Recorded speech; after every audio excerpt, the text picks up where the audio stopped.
Tasteless pa. Siguro kilala mo yung mga ibon na yun. Napakadami. Yan tinatawag na ring-billed seagull.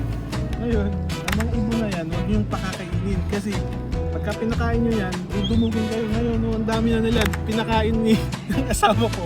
Dumugin na kami. Huwag niyong pakakainin yan. Nagtawag yung isa. Nagtatawag yan.